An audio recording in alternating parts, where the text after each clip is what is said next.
Hey lovely sexy hobby people, welcome to today's video, which is issue 44, Dungeons & Dragons Adventurer.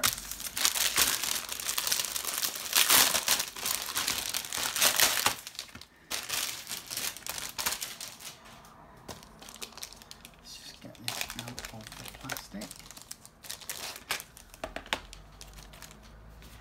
And here we go. Finding Inspiration, Puzzles Part 2. Further look at puzzles to challenge players, how to find them, run them, and most of all, solve them. There are far more dangers within a dungeon than its resident monsters. Dark passageways and dusty chambers are often filled with tricks and traps of the most devious sort.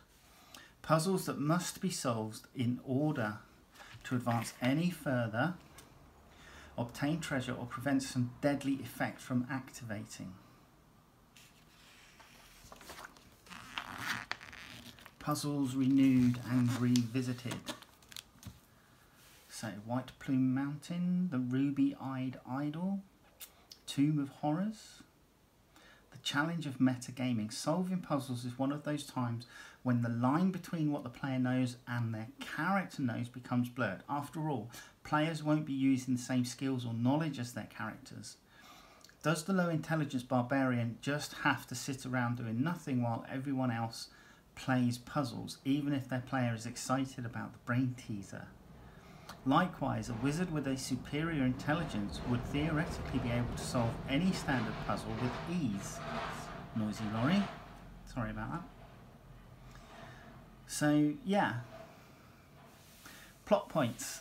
Add some narrative spice to your campaign with this optional game-changing rule. One of the greatest joys of playing Dungeons & Dragons is the way it enables you to collaboratively tell a story. The DM and players effectively weave a narrative together, the DM providing the setting, antagonists and major developments, while the players influence and create events through their characters' reactions and choices. But what if you wanted to take the collaborative storytelling aspect of D&D even further? If the full table is interested, try out this optional rule, plot points. Plot points are a currency that the players can spend to influence the story of a campaign more heavily and directly beyond their character choices. Each player starts a campaign with one plot point which can be spent during the session for a single game-changing effect, the nature of which must be unanimously agreed by the whole group in advance. See over leaf. Here are 3 ways plot points can be used. What a twist! The plot thickens and gods must be crazy. Player can spend their plot points to add a significant detail to a certain situation or setting. For example, they could establish that a particularly magic item contains the trapped soul of a loved one they presumed dead. Okay, and plot thickens. This fun option can be applied whenever a player uses their plot point to add a twist.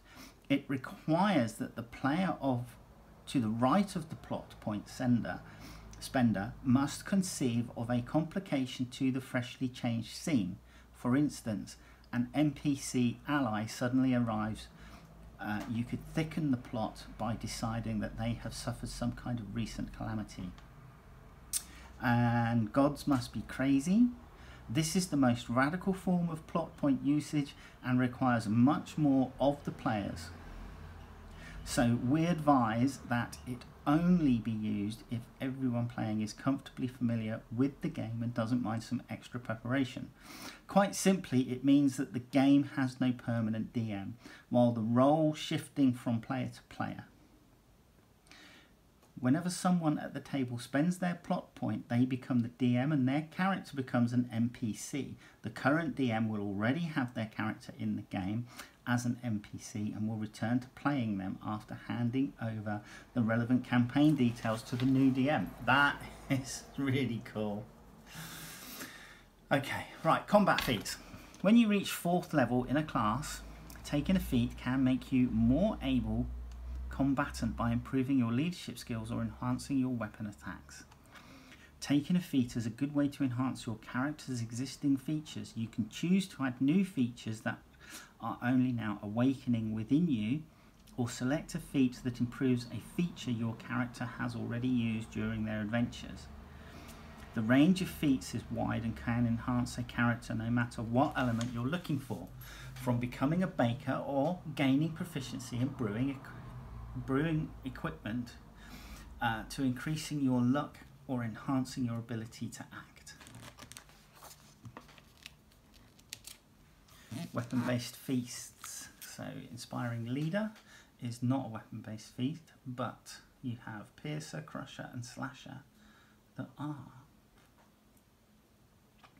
Wizard Arcane Traditions, Order of Scribes. All wizards treasure their spellbooks, but a wizardly scribe talks to theirs. Okay. Awakened Spellbook. When your character chooses to join the Order of Scribes, at 2nd level, something special happens to your spellbook. Using specially prepared links and ancient incantations passed down by the members of your order, you awaken an arcane sentience within it. Cleric, other domains. Take charge of the ceremonies of society, from laws and treaties to the funeral rites of death. You are the cleric of the order.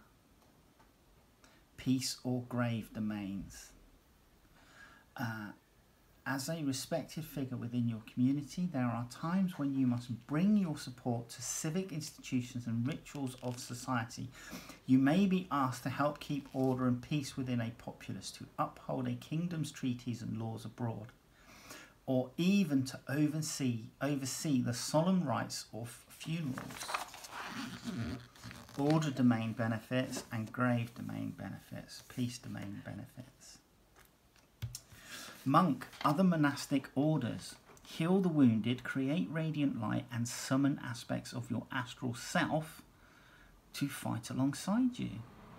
While some monastic traditions strengthen the body, others transform it altogether. These traditions tap into the sacred energies that connect and flow through the monk's own ki, their vital essence, such that they can advance into truly phenomenal beings. For example, one who follows the way of the sun soul can transform their ki into powerful radiant light.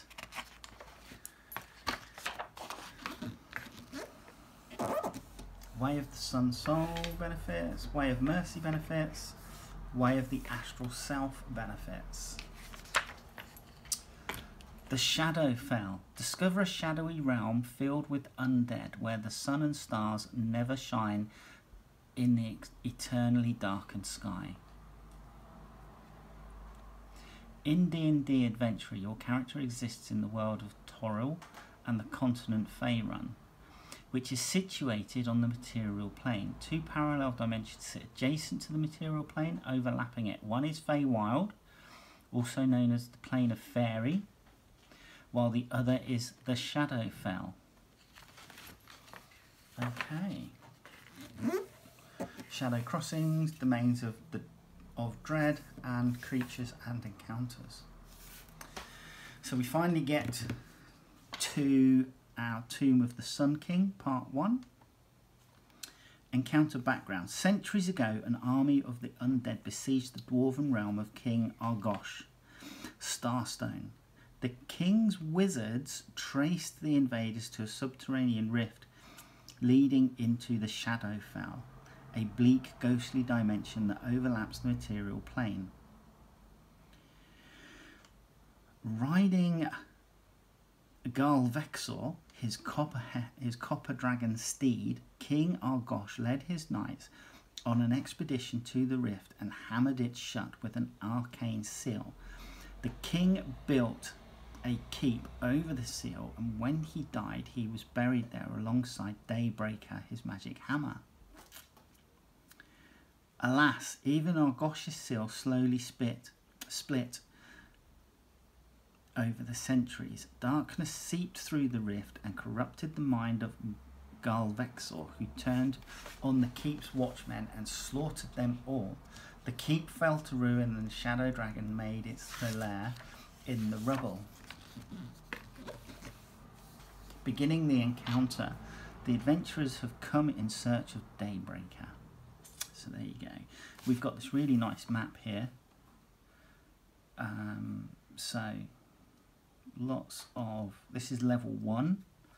Looks like we've got steps down here at D5 that will lead down, potentially. King's Guard. This must have been a drinking hall. An iron chandelier has fallen onto the long table beneath, breaking its back and scattering splinters across the floor. Among the wreckage lie the skeletal remains of dwarven knights.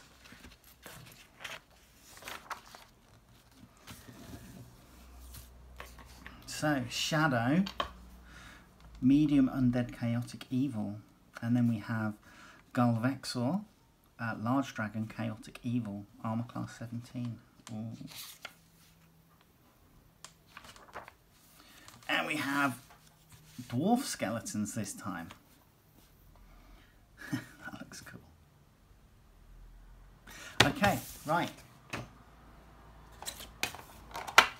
What do we got? We got some pearlescent purple dice.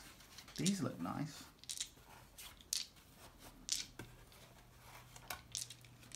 Get another tin. So, yeah, what do you think? Come down, let's have a look.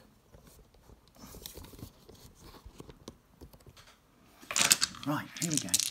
So, nice. So, yeah, these are cloudy rather than pearlescent, I would say. Cloudy dice. So if you look, you can see the swirls on the inside. They look nice. I like the colour.